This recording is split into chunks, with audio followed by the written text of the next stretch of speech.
sentito in casa mia, non appena sono entrato, un odore di bruciato.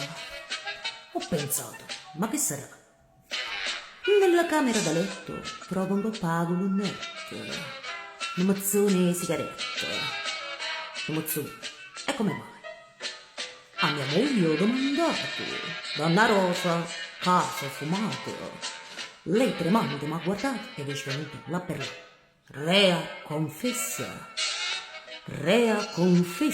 io però cercherò, scruterò, io però fiuterò, troverò, e la losca trisca. Certamente troverò, ma cautamente.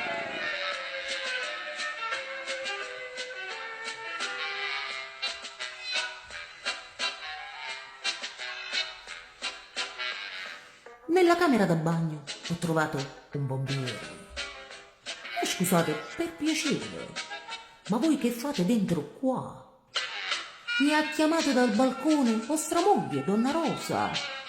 Si bruciava qualche cosa, su aiuto, popumba. Ma mia moglie, rinvenuta nel vederlo, si fa rossa. E la venanata mossa, non si può più dubitare.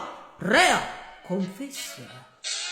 Rea, confessa. Io però cercherò, scruterò, io però fiuterò, troverò, e la losca tresca certamente scoprirò, ma cautamente.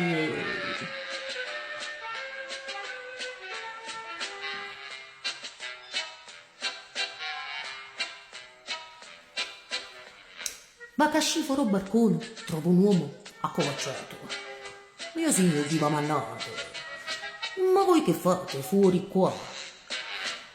Io volavo in aeroplano e per combinazione sono caduto in un barcone. Dite proprio la verità.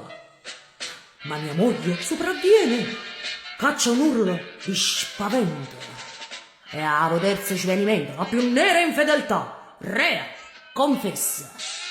Rea, confessa. Io però cercherò, scruterò, io però fiuterò, troverò, e la losca tresca certamente scoprirò, ma cautamente. E io ho pensato come fare. Domanderò a mia moglie chi è il suo amante. Ah, così ingoccia tutto il bingoppo fatto.